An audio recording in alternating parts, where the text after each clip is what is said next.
오늘 추세 분석에 대해서 한번 설명을 드리겠는데요.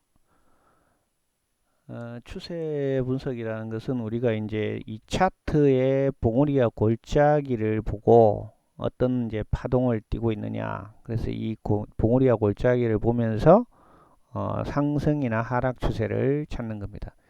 그 주가가 이제 상승할 거냐 하락할 거냐 그것을 아는 게 이제 가장 중요하다고 볼 수 있어요. 그래서 일반적으로 이게 상승 추세인 경우는 이 저점이 이렇게 점점 높아지는 겁니다. 저점이 꾸준히 높아지면은 상승 추세가 된다 이렇게 볼 수가 있어요. 그러니까 고점을 보지를 말고 상승할 때는 이 저점이 올라가야 됩니다. 반대로 하락 추세라 그러면 고점이 점점 낮아지는 거게 되겠죠, 그죠? 하락 추세는 고점이 낮아진다.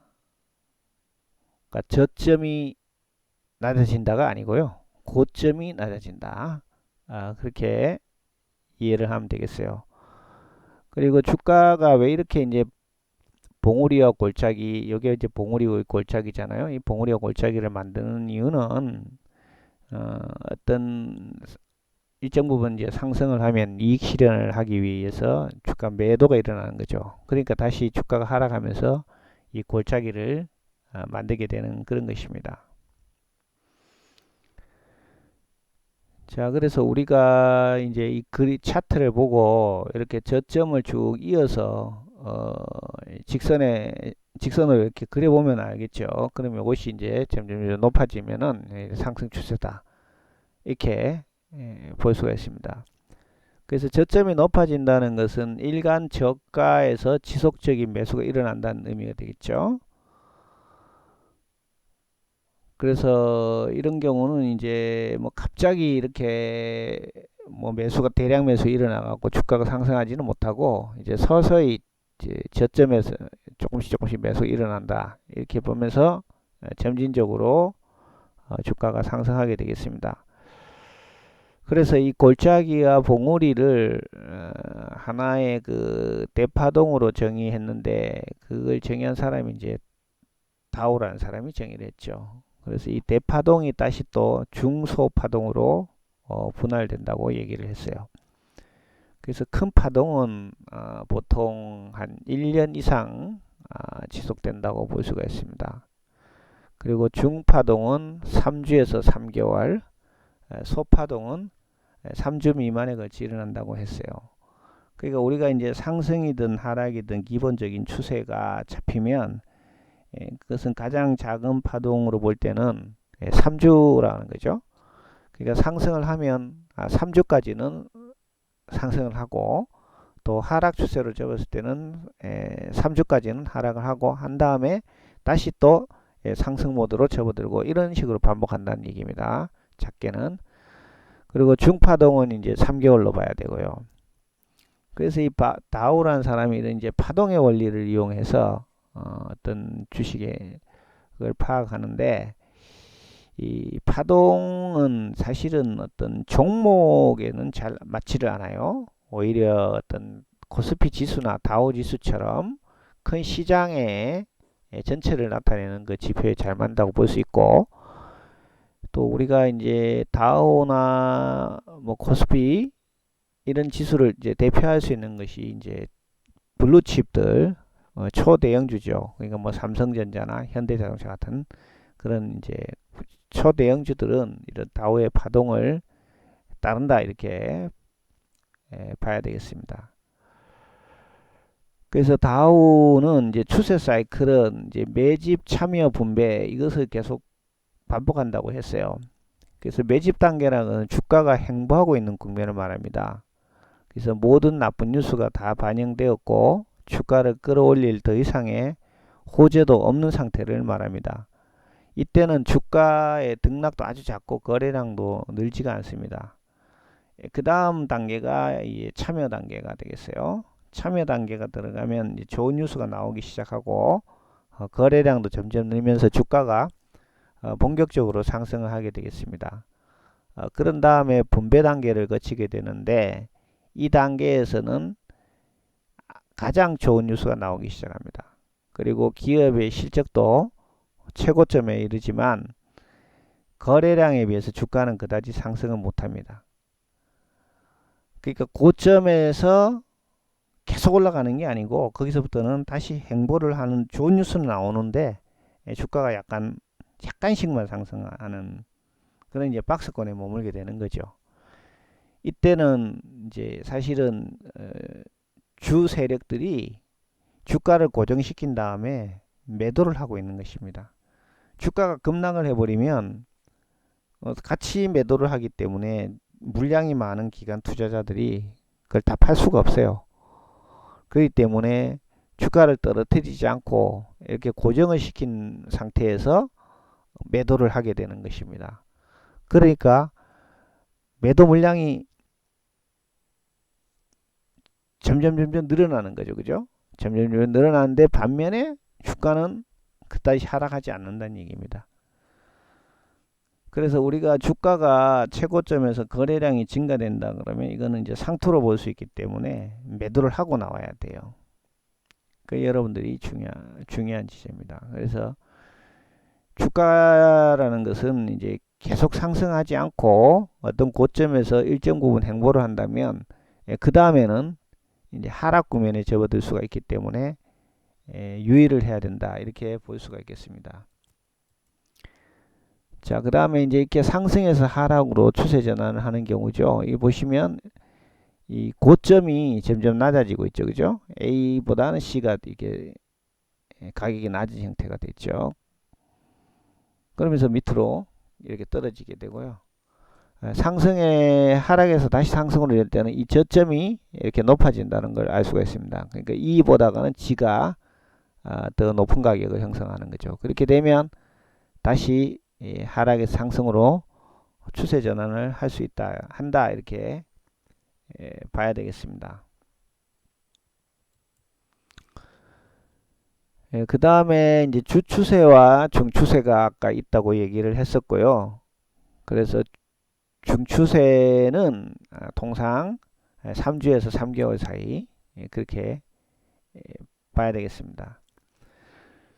그래서 추세를 우리가 이제 구분하는 이유는 매매 시기와 관계가 있기 때문입니다. 아무리 주가가 하락을 하더라도 대추세는 하락이지만 그 사이에 중추세나 소추세는 상승할 수 있다는 거죠.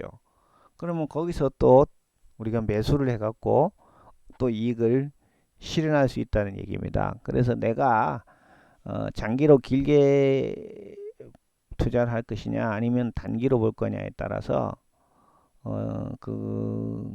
우리가 차트는 나쁜 거는 없다는 거죠. 아무리 나쁜 주식이라도 차트가 나쁘더라도 그 소추세는 다시 또 상승하는 그런 패턴을 잡을 수가 있고요.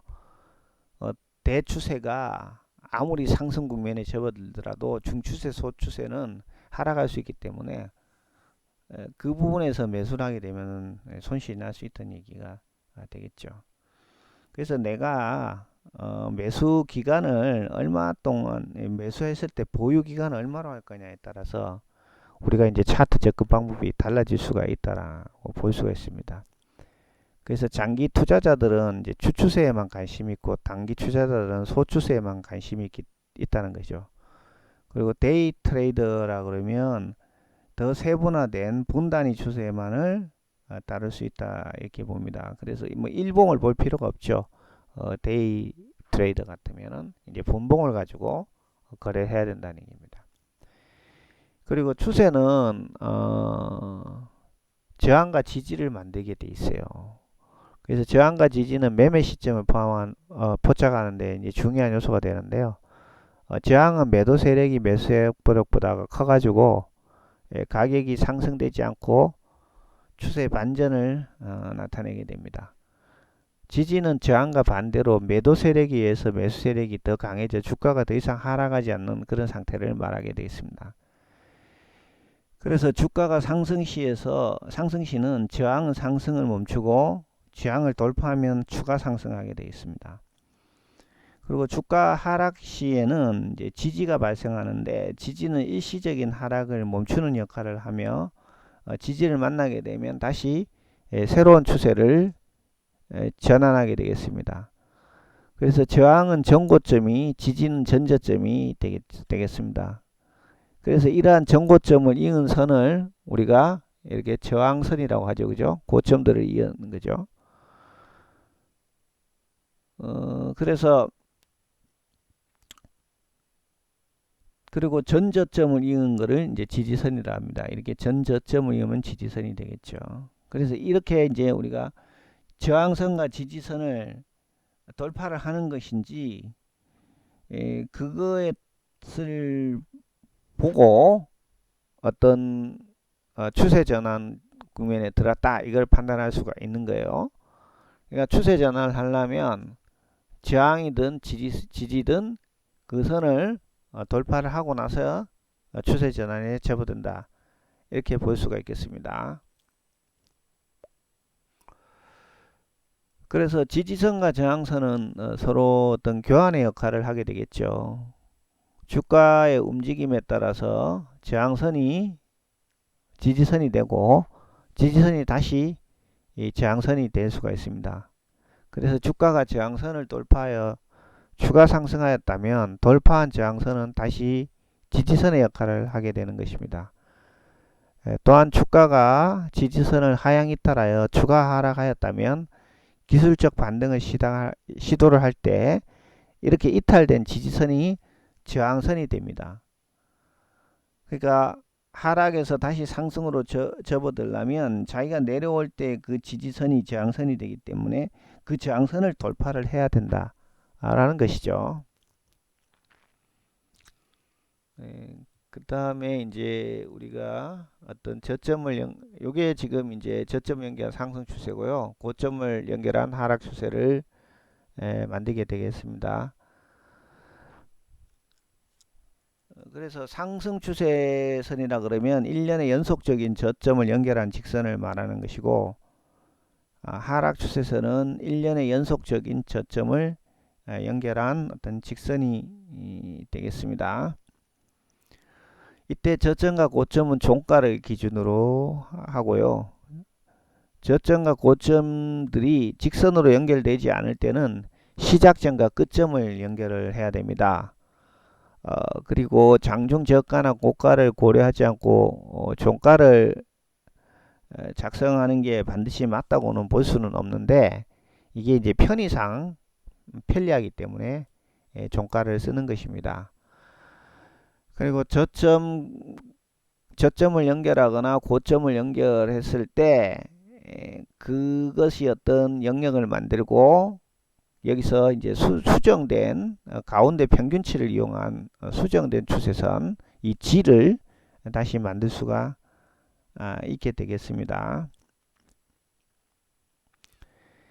그래서 우리가 이제 추세선을 이용한 매매 전략을 볼 때 상승 추세선에서는 주가가 일시적으로 하락하여 추세선에서 지지가 될 때 매수를 하고, 지지선에서 반등하여 추가 상승하던 주가가 새로운 추세선을 상향 돌파할 때는 차익 실현을 위해서 매도를 해야 하겠습니다. 반면 하락 추세에서는 하락하던 주가가 지지선을 이탈하지 않으면 기술적 반등을 노려 매수를 하고, 지지선에서 재반등을 시도하던 주가가 저항선을 돌파하지 못하면 매도를 해야 되겠습니다. 이때 돌파나 이탈의 정도가 중요한데 보통 3% 규칙을 적용하게 되겠습니다. 즉 지지선이나 저항선에서 3% 이상 주가가 하락 또는 상승하면 추세 이탈 또는 추세 돌파로 간주를 해야 되겠습니다.